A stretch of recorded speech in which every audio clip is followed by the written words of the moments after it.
Sometimes it takes years to realize what should have been clear all along. The lessons that truly shape us rarely arrive with noise. They whisper through pain, failure, and quiet reflection. I spent a decade chasing success, peace, and meaning, only to realize the truth was never out there. It was always within me. If you're listening to this, I want you to do something simple. Take a breath. Feel where you are. Let go of yesterday. You can't fix it, and it doesn't define you. This moment, right here, is all you'll ever truly have. The Stoics taught that every day is a new opportunity to begin again. Marcus Aurelius wrote, "When you arise in the morning, think of what a precious privilege it is to be alive, to breathe, to think, to enjoy, to love." These words sound beautiful, but they only become powerful when lived. This channel is about that, turning wisdom into practice, reflection into power, and mornings into a ritual of rebirth. So if you're ready to let go of what no longer serves you, if you're ready to rewire your mind and reclaim your peace, then this is where you belong. Before we dive deeper, make sure you subscribe to this channel. Not for me, but for you. Every week I share more reflections, Stoic teachings, and morning mind rewiring secrets that help you build the strongest version of yourself, mentally, emotionally, and spiritually. When you subscribe, you're not just clicking a button, you're committing to your own growth. Now, let's talk about what 10 years of failure, reflection, and growth have taught me, the lessons that reshaped how I see life, pain, and purpose. These aren't theories. These are truths carved by experience, and when you understand them, you stop chasing the world and start mastering your mind. 1. Detach to gain control, the power of letting go. There was a time when I believed control meant strength, that the more I managed every detail, people, outcomes, emotions, the safer and more successful I'd become. But what I found was the opposite. The tighter I held on, the more life slipped through my fingers. It took years to learn that real control doesn't come from holding on. It comes from letting go. Marcus Aurelius once wrote, "You have power over your mind, not outside events. Realize this, and you will find strength." That single line changed how I saw everything. The moment you stop trying to control what's outside your reach, you gain power over the one thing that truly matters, your response. That's the real battlefield, your own mind. When I started practicing detachment, I didn't become careless. I became free. Detachment doesn't mean apathy. It means learning to engage fully with life without being ruled by it. You still love deeply, work hard, and chase excellence, but you stop letting every outcome define your worth. You stop clinging to what's beyond your hands. Epictetus said, "Some things are up to us, and some are not." If you can learn to separate the two every morning, your life changes. You stop waking up in resistance and start waking up in acceptance. And from acceptance comes peace, not the weak kind that avoids life, but the strong kind that meets it with calm power. If you've ever felt frustrated because things aren't moving fast enough, if people don't act the way you hoped, or life doesn't unfold how you planned, remember this. Control what you can, release what you can't, and focus on who you're becoming through it all. The moment I started living that way, mornings became different. I no longer woke up chasing, but creating. My mind stopped reacting and started responding. That's what Stoicism is. Not suppressing emotion, but mastering it. Not escaping reality, but engaging with it wisely. So tomorrow morning, before you touch your phone, before you open your messages, pause. Sit with yourself, breathe in deeply and say, "I let go of what I cannot control." Feel that truth settle in your chest. That's where freedom begins, not when the world changes, but when your relationship to it does. And if you find value in this kind of reflection, if you want to train your mind to stay calm, focused, and unshakable, make sure you subscribe right now. Each video here is built to guide you deeper into that clarity, to help you turn mornings into mastery and peace into daily practice. Letting go isn't weakness. It's wisdom. And the more you practice it, the lighter you become, not because life gets easier, but because your mind gets stronger. 2. Pain is the greatest teacher, turning struggle into strength. We spend so much of our lives running from pain, trying to avoid failure, heartbreak, loss, and disappointment. But no matter how far you run, pain always finds you. It's life's most persistent messenger. And when I stopped running from it, I finally understood what it had been trying to tell me all along. Pain isn't the enemy. It's the instructor. It's the forge that shapes your character, the silence that deepens your understanding, the storm that builds your strength. Marcus Aurelius wrote, "The impediment to action advances action. What stands in the way becomes the way." That's not just philosophy. That's a survival guide for the soul.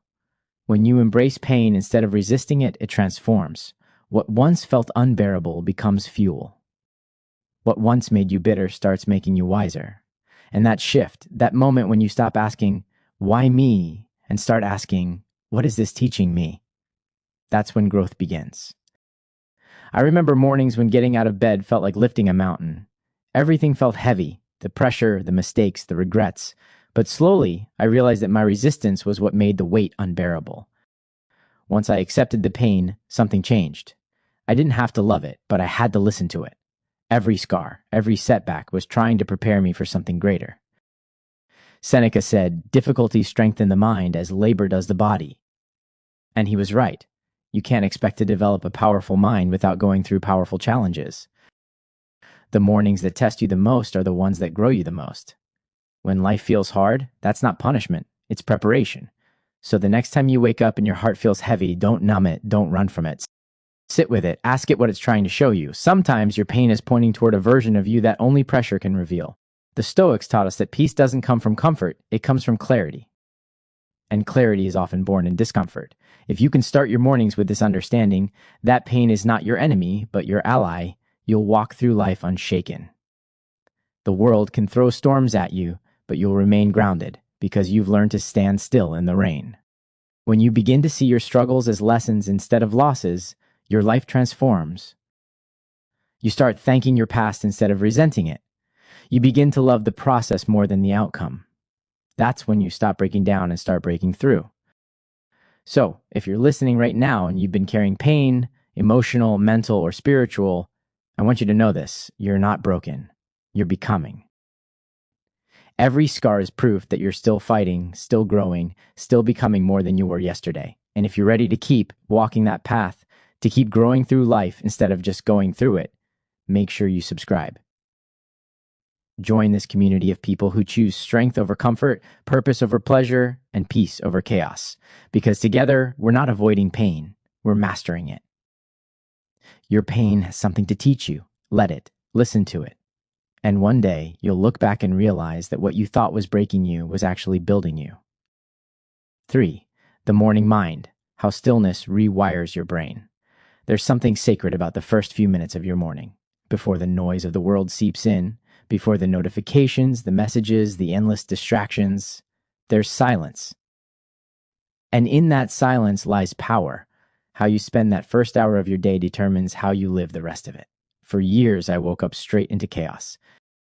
The moment I opened my eyes, I reached for my phone, flooded my mind with everyone else's opinions, and wondered why I felt anxious, distracted, and restless all day. It wasn't life making me anxious. It was my lack of stillness. I had trained my brain to react before it could reflect. Then I learned what the Stoics practiced centuries ago, the morning discipline of stillness. Marcus Aurelius began each day reminding himself, "You will meet ungrateful, arrogant, deceitful, envious, and unsocial people today, not to start the day negatively, but to prepare his mind for reality." He didn't expect peace from the world. He created peace within himself before the world could touch him. That's the secret. Your mind in the morning is clay. Soft, moldable, and waiting for instruction. If you don't shape it, the world will. If you don't take command of your thoughts early, the noise of the world will take command for you. So how do you rewire your morning mind? You start with stillness. You wake up and breathe, no phone, no rush. You ask yourself simple but powerful questions. What do I control today? What will I let go of? What kind of person do I choose to be no matter what happens? When you do that consistently, something happens in your brain. You begin to separate reaction from response. You stop living on autopilot. You build a kind of emotional armor, calm but not cold, disciplined but not detached. Seneca said, "Begin at once to live, and count each separate day as a separate life." That's how morning should be, not a continuation of yesterday's chaos, but a new life, a fresh page. The morning gives you permission to reset, to rewrite, to rise above what held you down. Imagine if every morning, Instead of reacting to the world, you chose to direct it. Instead of waking up to worry, you woke up to wisdom. That's what morning stillness does. It rewires your mind from chaos to clarity. And this isn't about perfection. Some days you'll still wake up tired, distracted, or unmotivated. But even then, the act of choosing stillness, even for just 5 minutes, is an act of mastery. It's a reminder that you are not your thoughts. You are the thinker behind them. Every time you practice morning awareness, you strengthen that connection.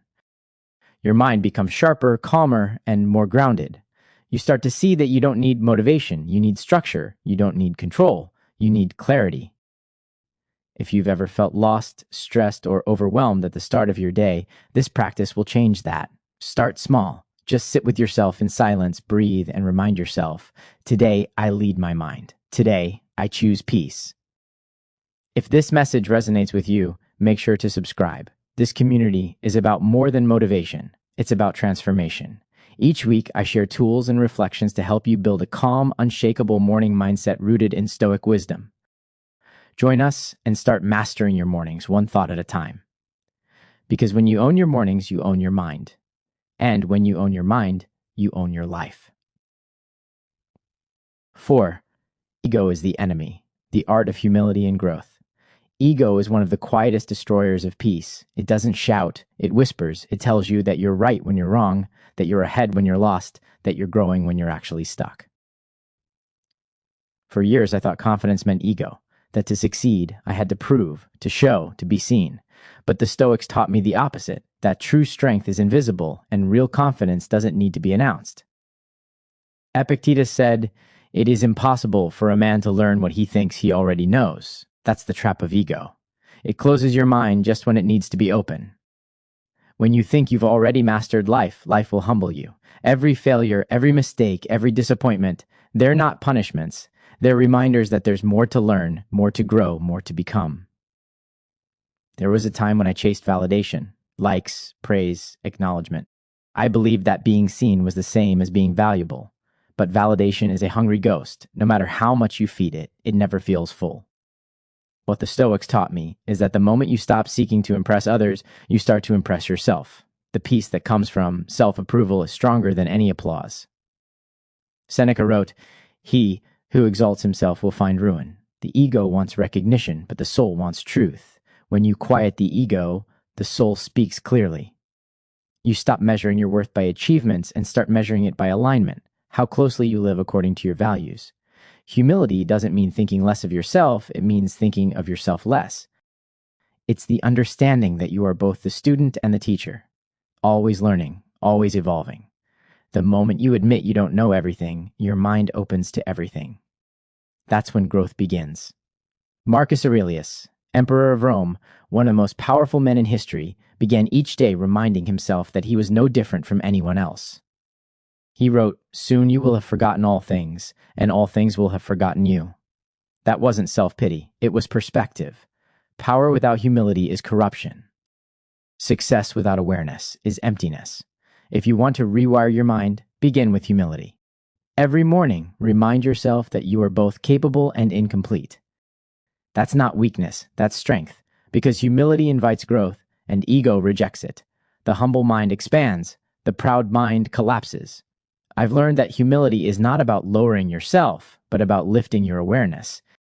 It allows you to see that you don't need to be the best. You just need to be better than you were yesterday. You don't need to prove anything to the world. You just need to live truthfully, quietly, and with purpose.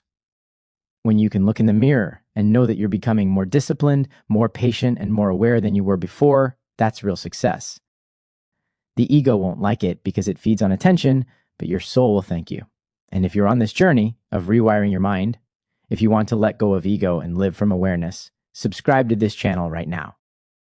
This space is built for growth, not performance, for wisdom, not noise.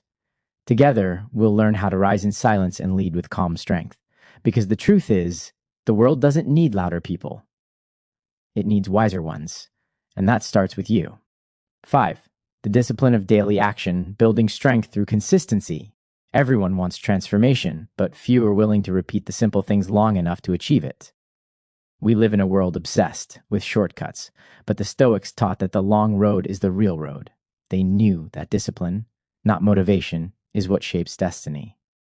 Discipline is quiet. It doesn't post. It doesn't boast. It just shows up day after day, whether you feel like it or not. Epictetus said, "No great thing is created suddenly." Think about that. Everything meaningful takes time. Your body, your mind, your peace. And that's what discipline gives you, the power to stay steady while the rest of the world looks for instant results.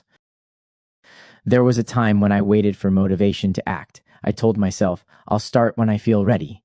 But I realized that readiness never comes. Motivation fades, but discipline endures. Every morning, the mind will offer excuses. You're tired, it's too early, it won't matter. That's when your higher self has to step in and say, do it anyway. Marcus Aurelius wrote, "At dawn, when you have trouble getting out of bed, tell yourself, I am rising to do the work of a human being." That line hits me every time. You weren't born to sleep through your potential. You were born to rise into it.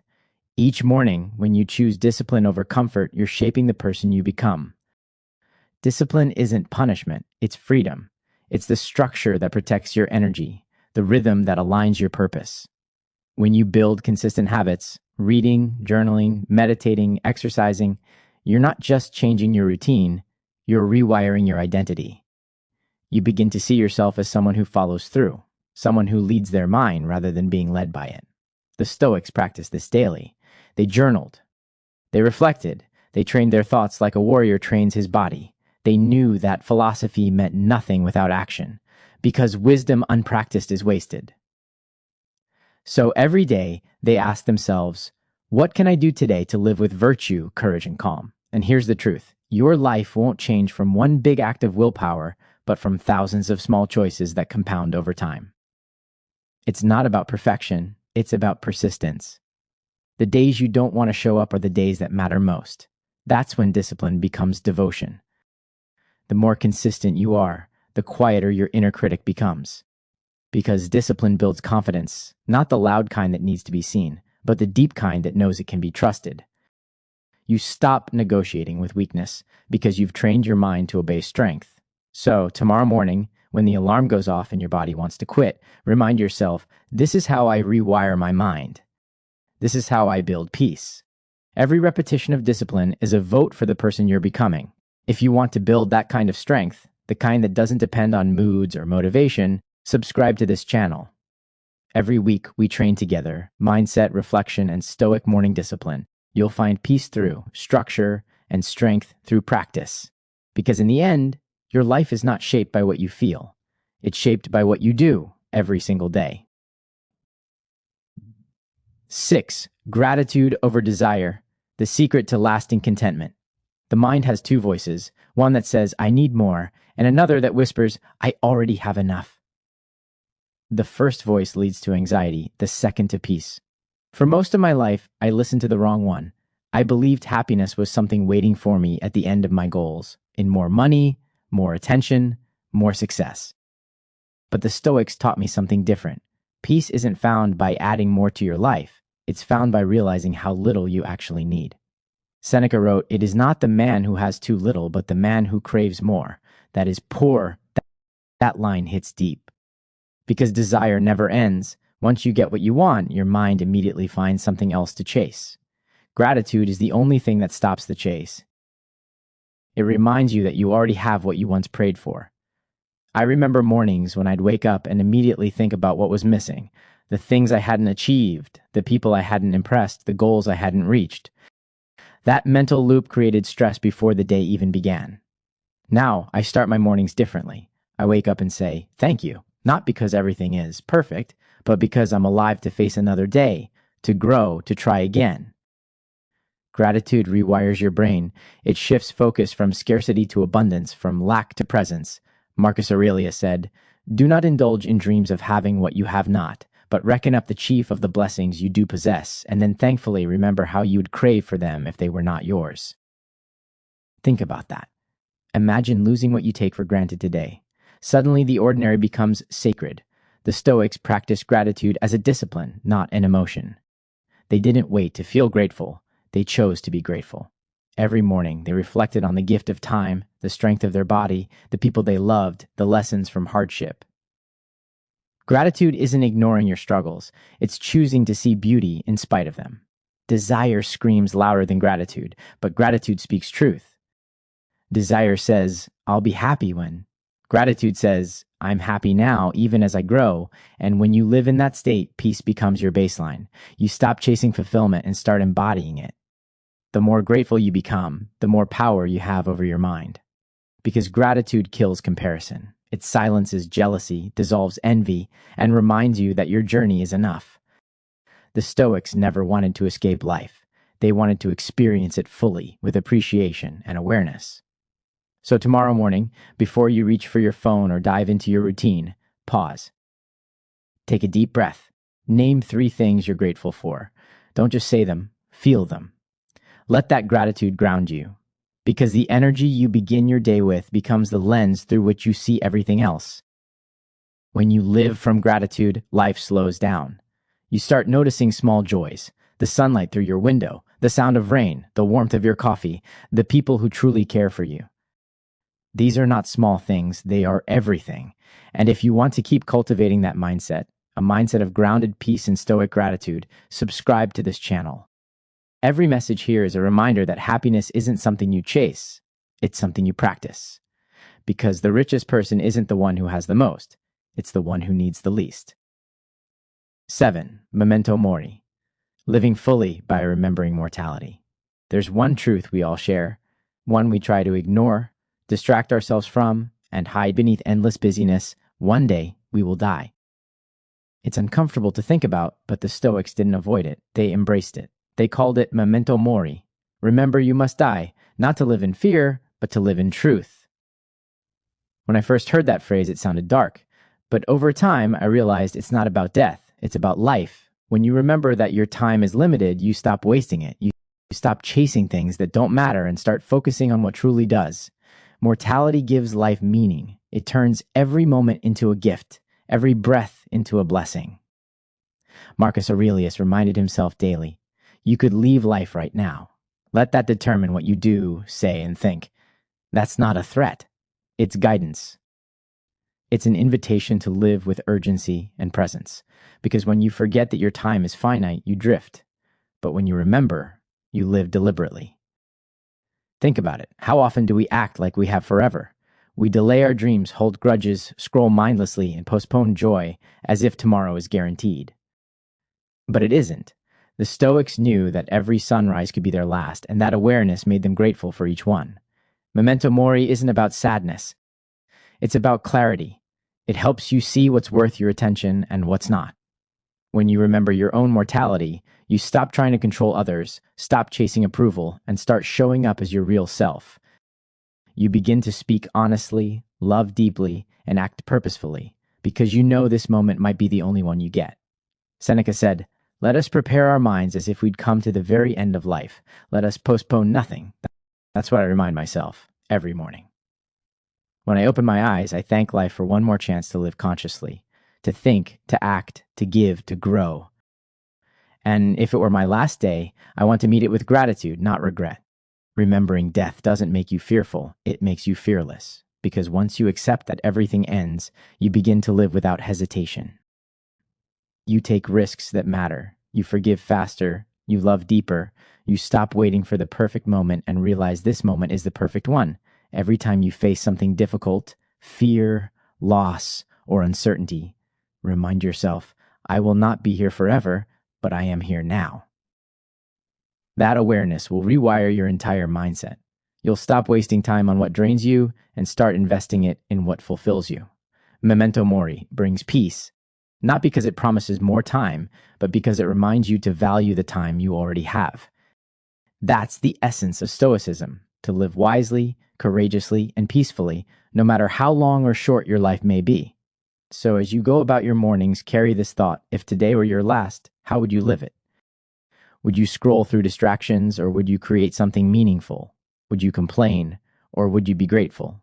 Would you live asleep or awake?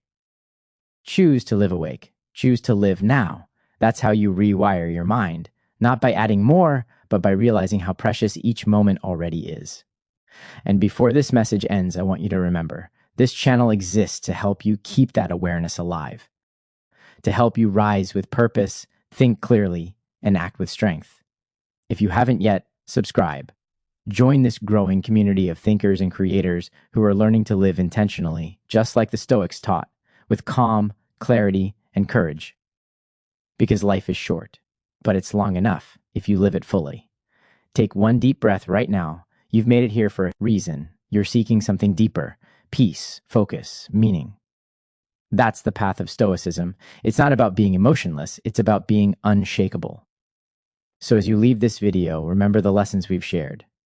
Let go of what you can't control. Embrace pain as a teacher, protect your morning mind, stay humble, be disciplined, practice gratitude, and remember your mortality, not to fear it, but to honor life. Subscribe if this spoke to your soul, and share this message with someone who needs it, because wisdom grows when it's shared. Until next time, stay calm, stay strong, and keep becoming the best version of yourself, one mindful morning at a time.